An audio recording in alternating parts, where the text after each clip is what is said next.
Coloca ordem, Senhor, no meu mundo interior. Transforma o que precisa ser transformado. Muda o que precisa ser mudado. Me ressuscita para o louvor da tua glória. Em nome de Jesus. Amém. Graças a Deus. Pode se sentar.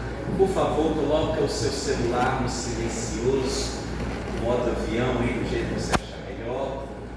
Vamos meditar aqui. Gênesis capítulo de número 1. Aleluia. Vou colocar o meu no silencioso também, porque eu já passei vergonha aqui. Não quero passar de novo.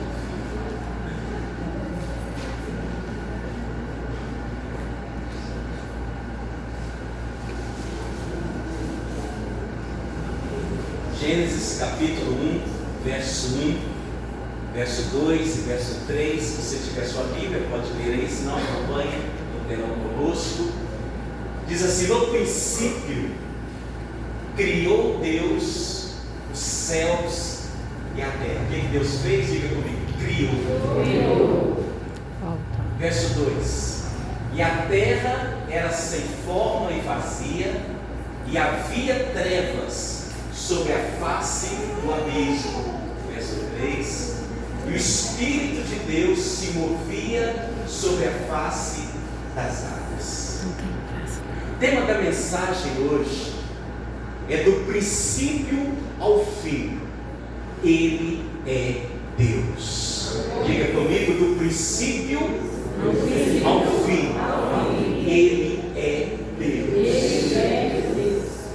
Eu começo falando sobre essa criação. E é impossível a gente imaginar que Deus tivesse feito a terra sem forma, a terra vazia, a terra em escuridão. Então o que nós acreditamos? Nós acreditamos, e todos os estudiosos bíblicos acreditam que quando Deus ele fez a terra, porque o verso 1 diz isso: no princípio criou Deus os céus e a terra. Tudo que Deus ele fez perfeito. Tudo que Deus ele faz perfeito. Não poderia Deus errar na criação e fazer algo sem forma, algo vazio, algo que não tivesse valor, algo que fosse escuro, algo que não expressasse a grandiosidade do seu poder. Porém, Deus também havia feito anjos, arcanjos, querubins, serafins. Deus tinha feito toda uma hierarquia de anjos. E um desses, a Bíblia diz que se rebelou contra o Senhor. Olhou para Deus e pensou consigo mesmo: subirei eu e farei o meu trono acima do trono de Deus. Serei maior do que Deus, serei melhor do que Deus. A Bíblia diz que esse ser criado pelo Senhor, ele andava no jardim do Éden entre pedras afogueadas ou pedras preciosas, também chamado Lúcifer, que significa em latim luz bela, ou aquele que porta a luz. Segundo alguns teólogos, ele era tão bonito e ele era tão perfeito como ser criado por Deus, que ele tinha a capacidade de refletir esta grandeza e esta imagem de Deus. E de tal forma ele era assim, que a Bíblia diz que achou-se nele o pecado da rebeldia, da soberba e também do orgulho. É esse ser que a Bíblia diz que ele cai sobre a terra, porque Jesus disse assim: eu vi Satanás cair dos céus como um raio. E onde ele cai? Ele cai sobre a terra. Então, entre o versículo 1 e o versículo 2 existe um caos. Quando Deus ele faz tudo bonito e ele faz tudo perfeito. E Satanás ele cai sobre a terra, ele cai como a terça parte dos anjos, odiando a Deus. Como ele não podia fazer nada com Deus, porque Deus é muito maior. Posso ouvir uma aleluia? Amém. maior e muito mais poderoso, Satanás então ele resolve destruir tudo que Deus fez. Por isso, entre o versículo 1 e o versículo 2, a Bíblia diz que acontece na terra um caos. E para aqueles que são mais estudiosos ainda, nós poderíamos dizer que foi o acontecimento da estrela, do meteoro que caiu sobre a terra, que destruiu dinossauros e tudo que aqui existia. A Bíblia diz que então, quando Satanás ele cai sobre a terra e ele sai destruindo tudo, porque é uma terça parte de anjos, então imagine um ser muito poderoso, um ser muito capaz, um ser com toda a força, como a força de uma bomba atômica. Cai uma terça parte dos anjos sobre a terra e ali ele destrói tudo o que pertencia a Deus. Mas eu queria abrir um parênteses para dizer: Satanás só faz aquilo que Deus permite que ele faça. Vou dizer de novo: há um limite para aquilo que o inimigo ele faz. Ainda que ele tenha muita capacidade como ser angelical, como um anjo, agora caído sim, mas o poder de Satanás só vai até onde Deus permite que ele vai. Então deixa eu te dizer uma coisa: Deus está no controle de toda situação que vocês estão vivendo. Deus nunca perdeu o controle de nada. Porque olhando, se nós estivéssemos lá na época, nós olharíamos a terra e diríamos: Deus perdeu o controle, Deus se ausentou. Mas a Bíblia diz que Deus ele é mestre em criar todas as coisas do nada. Se Deus é capaz de criar todas as coisas do nada, reformar alguma coisa é mais fácil para Ele ainda, amém? A palavra de Deus diz então, no verso 2, coloca para mim isso, aliás, verso 1, né? Verso 1, volta. E a terra era sem forma e vazia, havia trevas sobre a face do abismo. E no verso 3 diz que o Espírito de Deus movia sobre a face. Então Deus estava olhando tudo o que tinha acontecido. Os olhos de Deus nunca nos perdem de vista. Deus nunca vai deixar de nos ver. E às vezes Deus nos vê como unidade, como igreja, como um povo. Mas também Deus conhece cada um de nós na nossa individualidade. Por isso que nem o fio do nosso cabelo cai se não for permissão de Deus.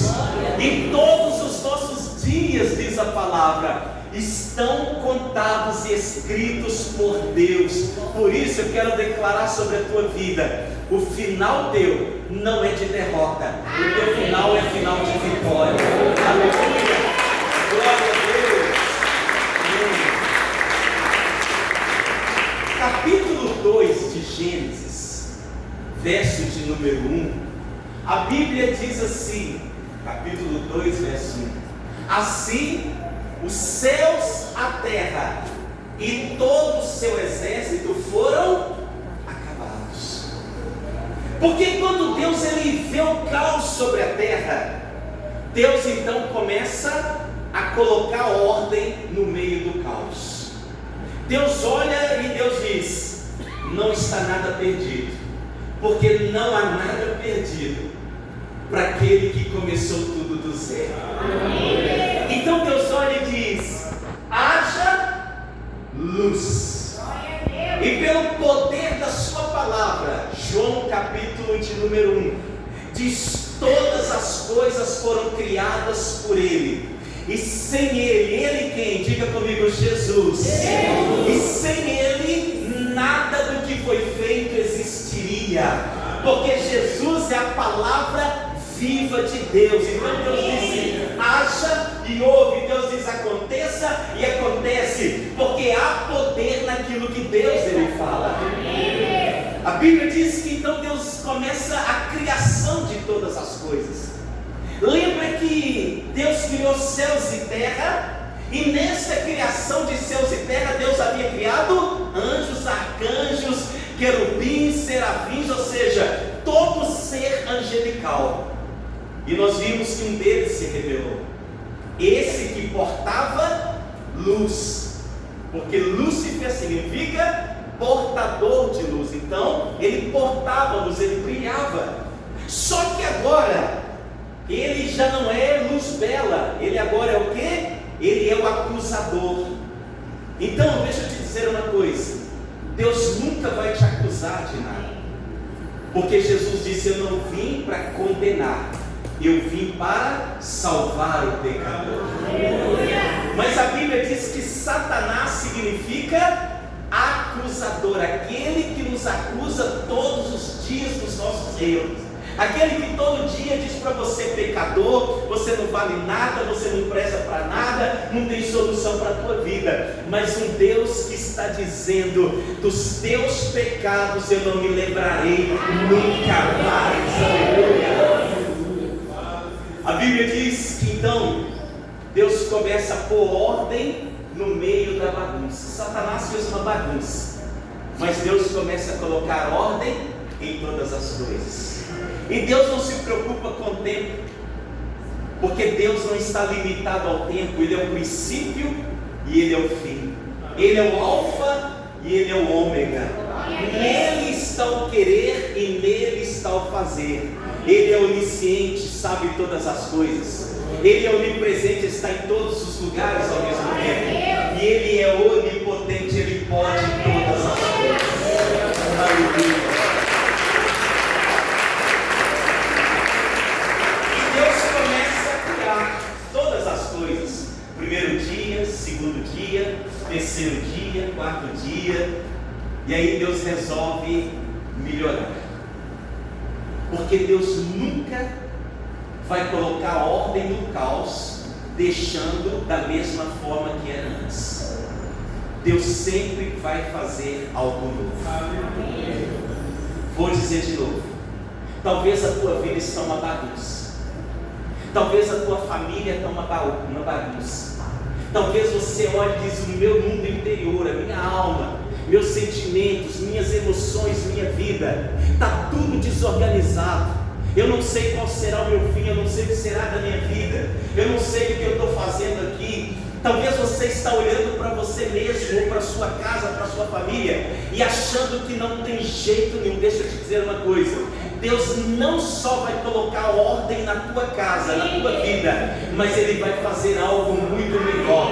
Por isso que a Bíblia diz: a glória da segunda casa será maior do que a primeira. Então diga comigo: a minha vida amanhã será melhor do que a de hoje. Aleluia, glória a Deus.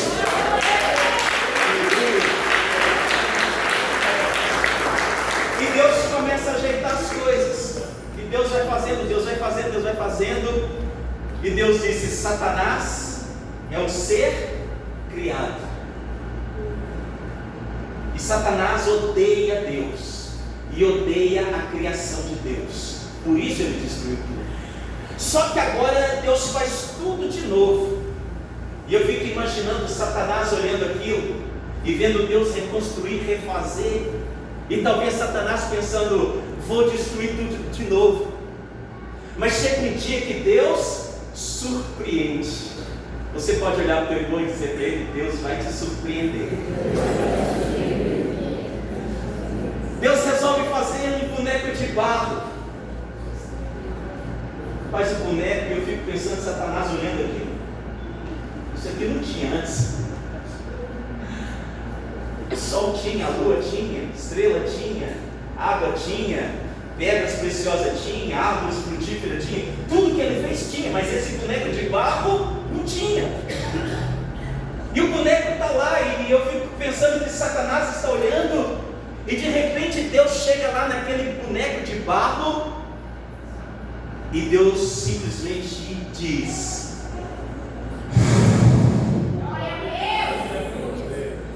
e de repente aquele boneco fica de pé. Eu fico imaginando a cara de pastel de Satanás. Mas não me pergunta como que é cara de pastel, que eu também não sei. Eu sei que pastel é gostoso. Mas eu fico imaginando Satanás olhando aquilo, e se levanta um homem que de repente Satanás, que conhecia Deus há muitos anos, ele vê que naquele homem existe imagem e semelhança de Deus. Se parece com Deus. Até então Satanás odiou tudo que Deus criou. Só que agora Deus não cria simplesmente algo como o sol, como a lua ou como o anjo que foi criado. Deus simplesmente coloca dentro daquele boneco de barro uma parte dele mesmo. Vou te dizer de novo, porque merece um aleluia e glória a Deus melhor. Você tem dentro de você uma parte do Criador.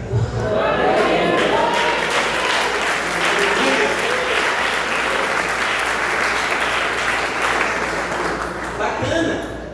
Primeiro caos, Deus foi lá e arrumou tudo e Deus melhorou. Diga, Deus melhorou. Porque Deus nunca é Deus de mesmice.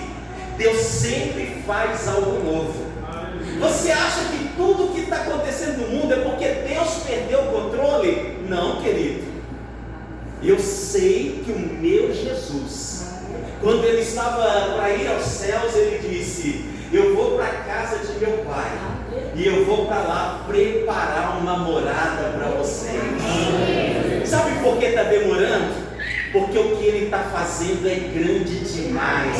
E quando ele voltar e nos levar para morar com ele, querido, a Bíblia diz que o que nós estamos vendo aqui é só uma partezinha, porque lá nós o veremos como ele é. Aleluia! A palavra de Deus diz que Deus cria o homem e Satanás está, tudo bem. Se eu conseguir bagunçar tudo, eu gerei um caos, eu vou gerar o segundo caos. E aí você conhece a história. Satanás vai lá e coloca em Eva o quê? Dúvida da palavra de Deus.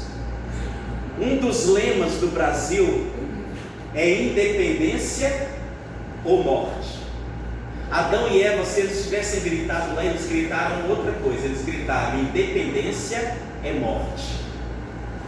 Porque no jardim do Éden, a atitude de Eva e a atitude que levou Adão a desobedecer se chama não preciso de Deus. Por que Eva achou que não precisava de Deus? Porque o diabo colocou dentro dela aquilo que ele tinha dentro dele. O que ele tinha dentro dele? Orgulho, soberba e rebeldia. Então ele agora coloca dentro de Eva a mesma coisa. Como, pastor? Eva, você não vai morrer. Questiona a palavra de Deus. Deus diz: se comer, morrereis. Mas agora o diabo olha para Eva e diz o quê? Se você comer, você não vai morrer. Segundo, além de não morrer, você será igual a Deus. O que Satanás queria ser? Igual a Deus, maior do que Deus. Eva aceita a proposta, induz o seu esposo, não vou me ater à história, eles pecam e eles são expulsos do jardim do Éden. Satanás olha e diz: promovi o segundo caos. Por que ele disse que promoveu o segundo caos? Porque a Bíblia diz que agora haveria sobre a terra maldição. A terra seria maldita. E quando a Bíblia fala a terra seria maldita por causa do homem, não está falando só da maldição de produzir espinhos ou abrolhos. Está falando de que a humanidade, o ser humano agora estaria destinado, condenado a uma vida eterna sem Deus. Vou te explicar o que é uma vida eterna sem Deus. Tem 2000 anos que Judas está em sofrimento. Algumas pessoas ontem provavelmente jogaram pedra nele, botaram fogo, cuspiram, julgaram, condenaram, traidor. Mas quando nós não estamos na presença de Jesus, nós não somos diferentes de Judas. Estamos traindo, estamos desobedecendo, estamos fazendo o que dá na nossa ideia, na nossa teia, como diz o ditado, estamos nos distanciando de Deus, fazendo o que nos aprove, não o que Deus quer. Isso se chama independência de Deus, e independência de Deus gera morte espiritual, que é o quê? Uma separação. Então imagina, tem 2000 anos que Judas está em sofrimento. Agora o pior não é saber que ele está em sofrimento, o pior é que ele sabe, porque na morte tem consciência, é saber que ele nunca vai sair de lá, do sofrimento.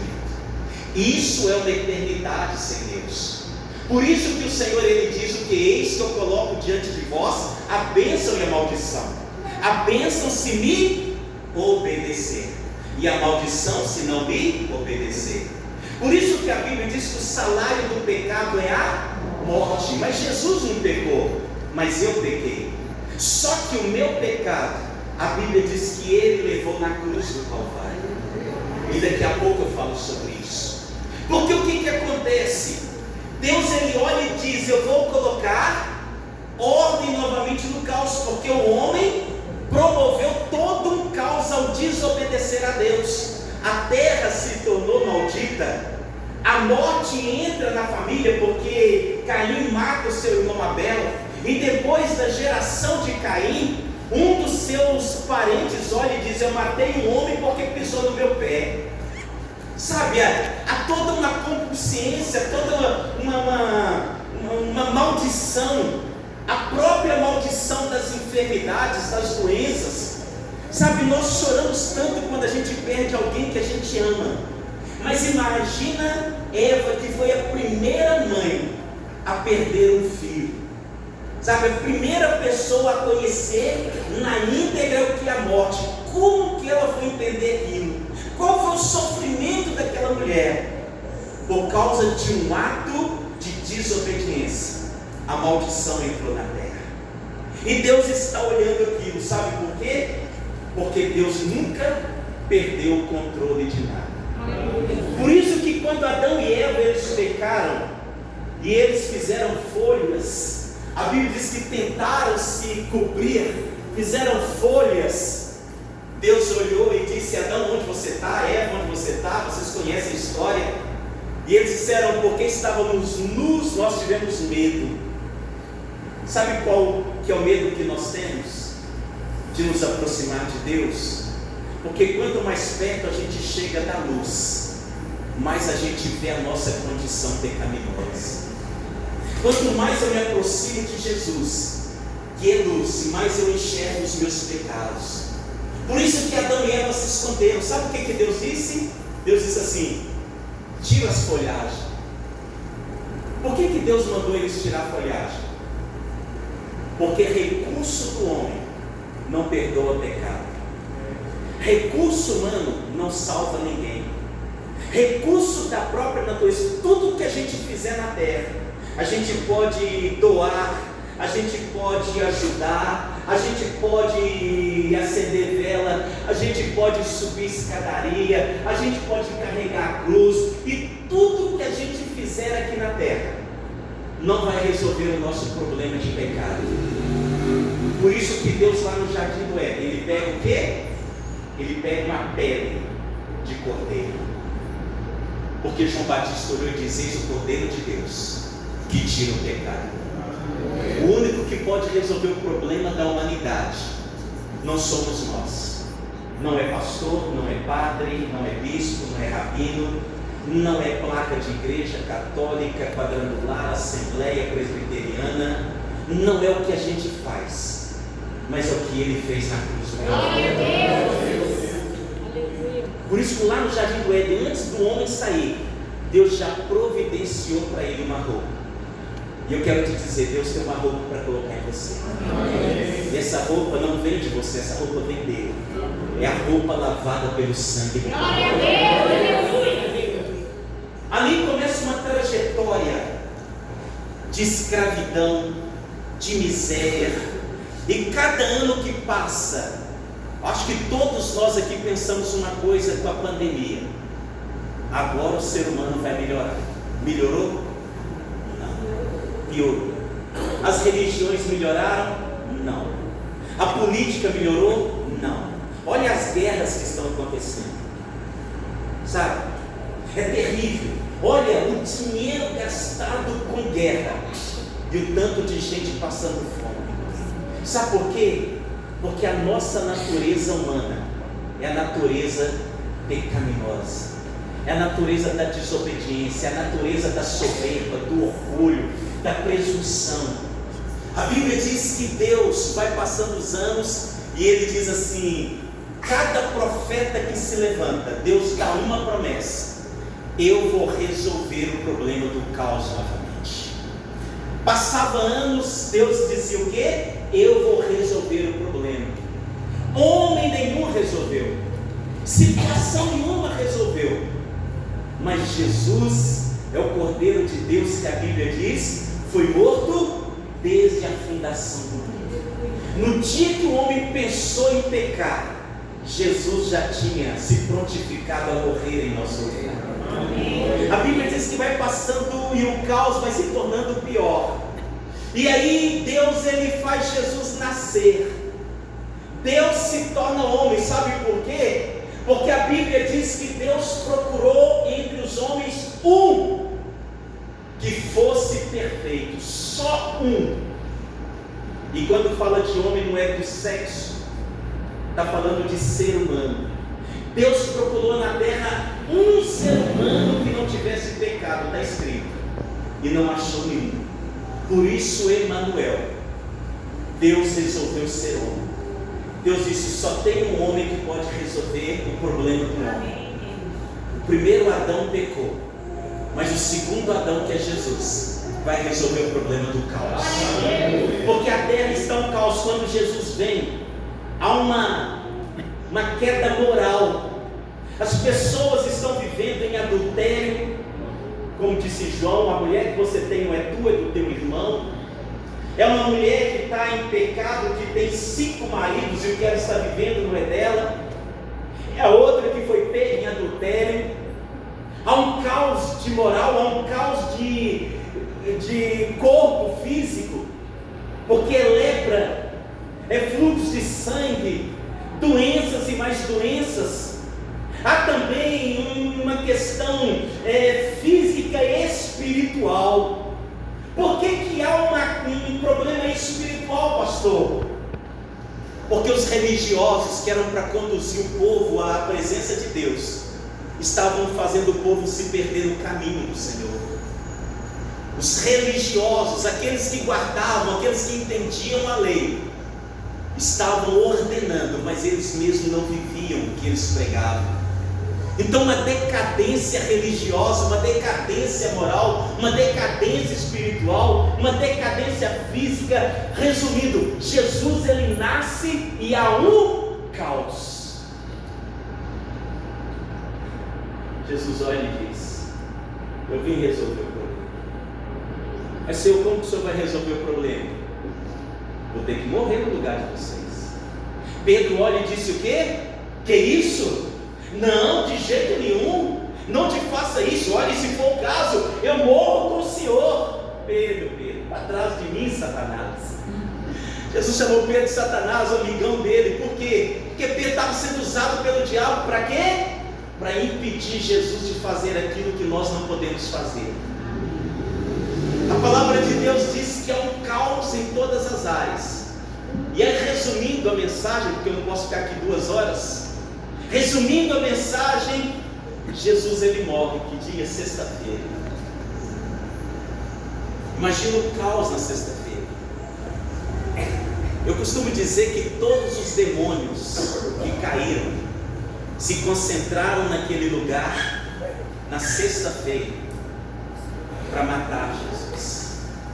A Bíblia diz que a situação era tão pesada que Jesus, ele vai orar no Getsemane e os discípulos não conseguem orar, natureza humana. Jesus está sofrendo, padecendo. A Bíblia diz que ele começa a suar e sai sangue de tanta pressão que está acontecendo ali. Porque há uma pressão espiritual, uma pressão religiosa, há uma pressão política. há toda uma situação acontecendo ali, e Jesus, ele começa o seu sofrimento. Pedro arranca da sua espada e ele quer apelar, ele quer resolver a situação na base da espada. Jesus diz: coloca a tua espada aí. Ele é julgado. Sabe, quando você vê um filme de Jesus ou você lê, você não precisa entender nada de Bíblia, mas você só tem que olhar e pensar uma coisa: aquele lugar era seu. Porque se você não entender isso, você não vai alcançar salvação. Porque a Bíblia diz: o salário do pecado é a morte. Mas Anás e Caifás olharam e disseram: ele não tem erro, mas um justo tem que morrer no lugar dos pecadores. Pilatos olhou e disse: não vejo erro nenhum nesse homem. Herodes olhou e disse: não vejo erro nenhum nesse homem. Mas ele é trocado pelo pior de todos os pecadores daquela época, que era o Barrabás. Só que o Barrabás, na verdade, se fosse hoje, não se chamaria Barrabás, se chamaria Ari, se chamaria André, se chamaria Kelly, se chamaria o teu nome. Porque quem tinha que morrer, a Bíblia diz: o salário do pecado é a morte. Então é eu que tinha que morrer, eu que tinha que sofrer, eu que tinha que pagar tudo aquilo que Jesus fez. Mas Jesus está ali, passa toda uma noite sem comer, sem beber, apanhando, sendo julgado, injuriado, condenado, e ele sai dali para a sua sexta-feira, para morrer ali na cruz do Calvário.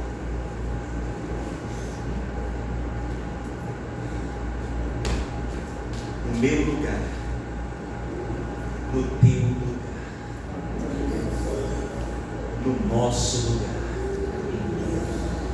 para resolver um caos que nós permitimos, quando através de Adão a gente diz: eu quero independência de Deus. Sabe qual é o problema da humanidade hoje? Ela não quer Deus, quer viver nos seus prazeres, nos seus deleites, só pensamos no hoje, no agora, no que é material, e esquecemos que ao baixar a sepultura teremos que prestar conta, e depois que baixa a sepultura não tem mais jeito.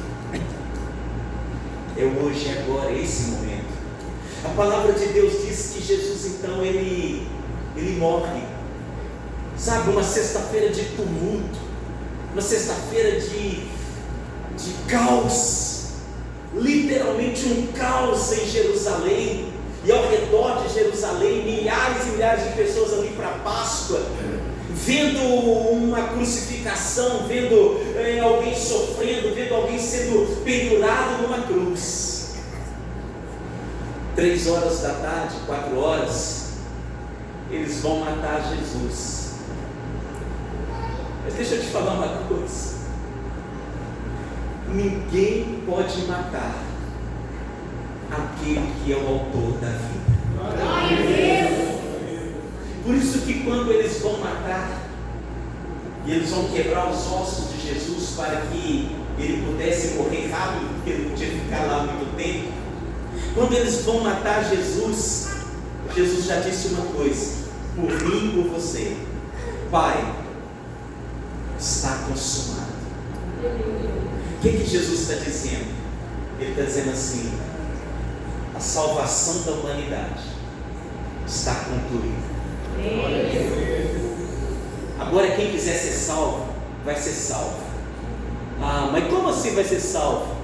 Porque não é tua bondade, porque não é teu jeito de ser, porque não é tua esmola, não é tua riqueza, porque não é o que você faz ou deixa de fazer, mas é o que Ele fez. Vamos quebrar os ossos de Jesus. Sabe o que Jesus disse? Pai, nas tuas mãos eu entrego o meu espírito. O que Jesus está dizendo? Ninguém tem poder de me matar, mas eu tenho poder de dar a minha vida em favor da humanidade.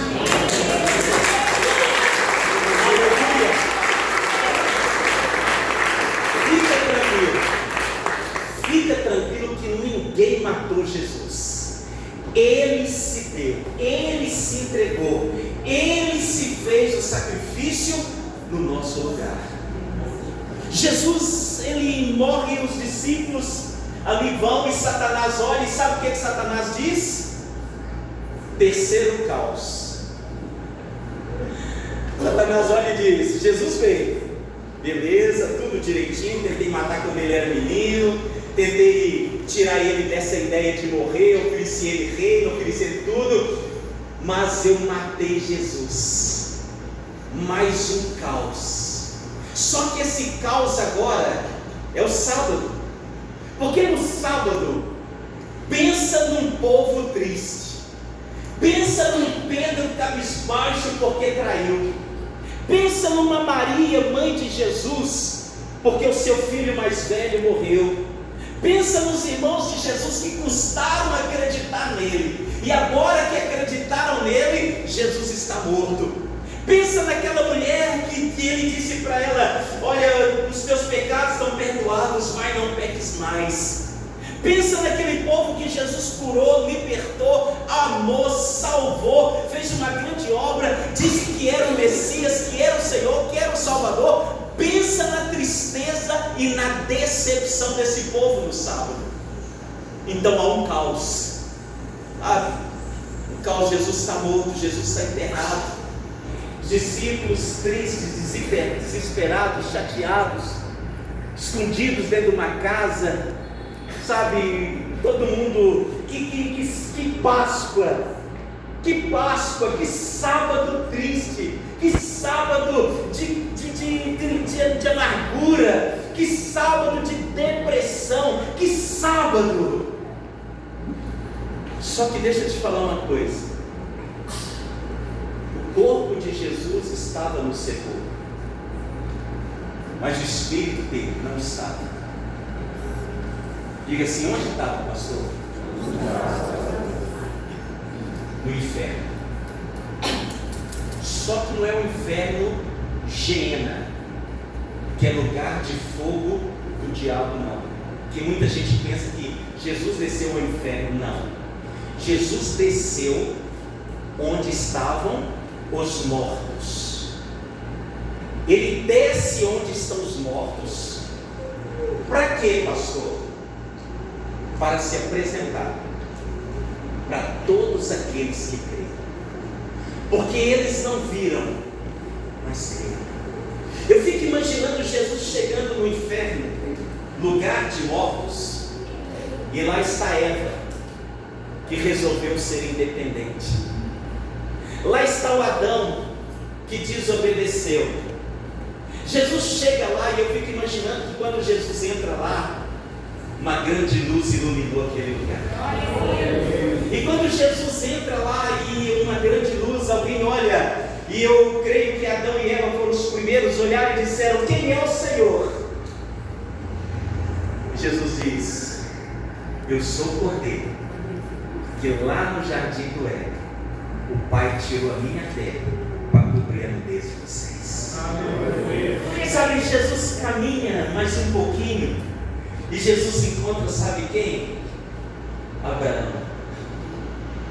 O velhinho Abraão, que morreu e não viu Jesus, mas a Bíblia diz que ele creu. E quando Jesus chega, Abraão está lá e Abraão diz: quem é o Senhor?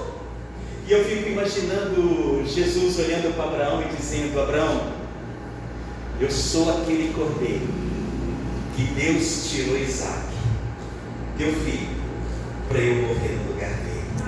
Eu sou o Cordeiro de Deus. Aleluia. Eu fiquei imaginando aquele cara valente. Agora já não puxa mais na perna, mas aquele cara valente que olha e diz: quem é o Senhor?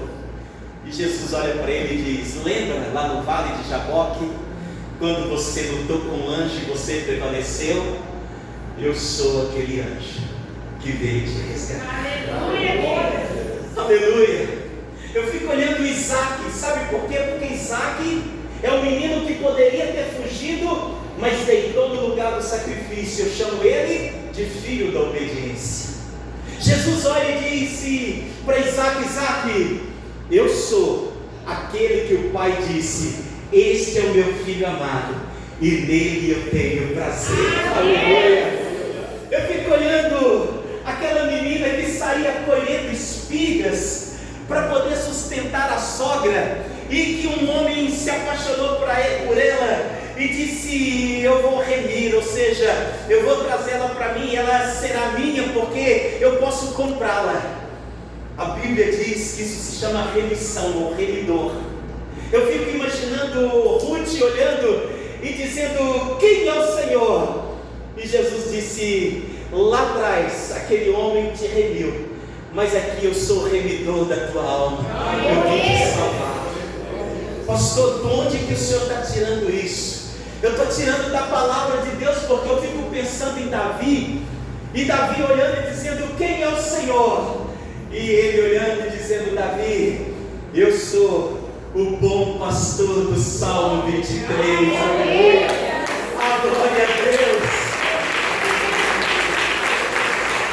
E não dá para eu ir a Bíblia toda, mas eu fico pensando Jesus indo lá e se apresentando para Isaías. Isaías olhando e dizendo: quem é o Senhor? E ele dizendo: eu sou a brasa viva que limpou os teus lábios. Quem é o Senhor? Eu sou aquele que você escreveu em 53, Isaías 53. Verdadeiramente Ele levou sobre si as nossas dores, as nossas enfermidades. Aflito de Deus, como Cordeiro de Deus, não abriu a sua boca, foi mudo perante os seus tosquiadores. E Ele levou sobre si todas as nossas maldições. Aflito de Deus, não tinha beleza nenhuma nele para a gente querê-lo, mas o seu amor nos atraiu. Aleluia, glória a Deus.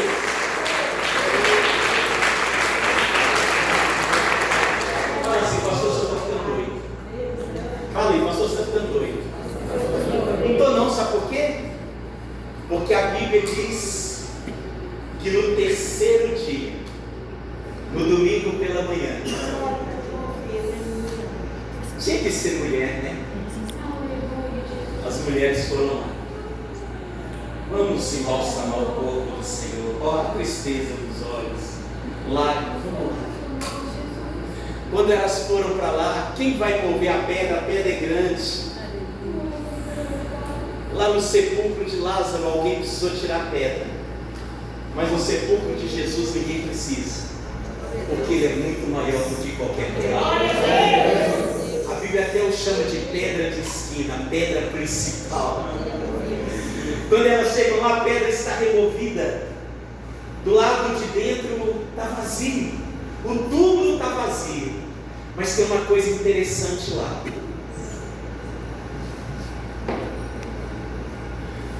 O lençol que o enrolava estava lá no chão, mas o do rosto estava dobradinho. Aleluia! Segundo alguns da tradição judaica, quando alguém se levantava da mesa e dobrava os guardanapos, ele estava dizendo: sabe o quê? Não retire a mesa, porque eu vou voltar. Sabe o que Jesus estava dizendo? Eu vou voltar. Estava dizendo: eu vou voltar. Outros dizem, mas eu não vou brigar com ninguém hoje não, porque hoje é Páscoa. Hoje eu não vou bater em ninguém, é Páscoa. Quando você levantar de manhã, arruma a tua cama. Deus é organizado até na morte. Aleluia!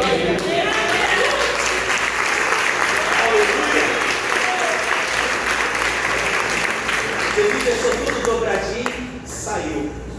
Só que quando ele sai, a Bíblia diz, não me pergunte como, porque existem coisas que são mistérios, ok?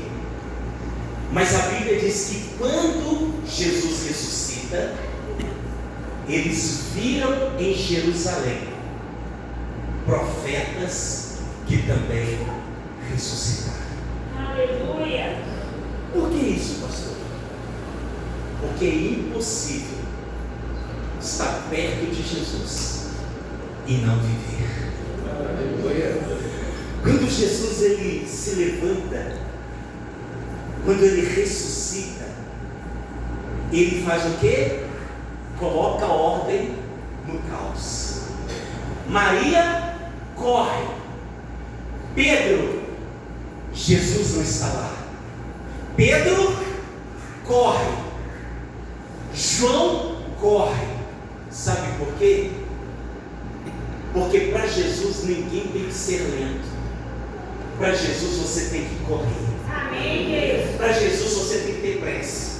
Não tenha pressa para morrer, não tenha pressa para ir para o pecado, não tenha pressa para errar, não tenha pressa para nada, mas para ir até Jesus. A Bíblia diz: se hoje ouvires a voz do Senhor teu Deus, não endureça o teu coração.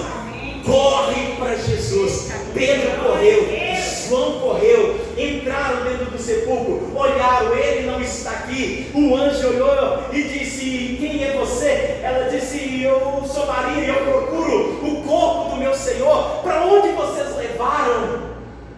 Não procure entre os mortos aquele que está.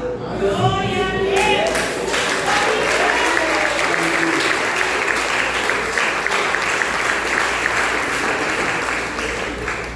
Eu fui católico, muito católico, respeito, tá, gente? Mas na sexta-feira, quando eu ia na procissão e eu via Jesus sendo crucificado, toda a encenação, colocado dentro do caixão sendo carregado, pensa numa pessoa que chorava. Eu morria de dó. Sabe, eu era revoltado contra Judas, contra aquele povo. Eu não sabia que era eu. Até o dia que eu descobri que o melhor dia do mundo é a sexta-feira da paixão. Porque ao invés de eu morrer, ele disse: aí deixa que eu morro no seu lugar. Amém, Deus. Só que maior que a alegria da sexta-feira é a alegria do domingo. Porque quando eu fui procurar ele não estava lá. Mas ele está aqui.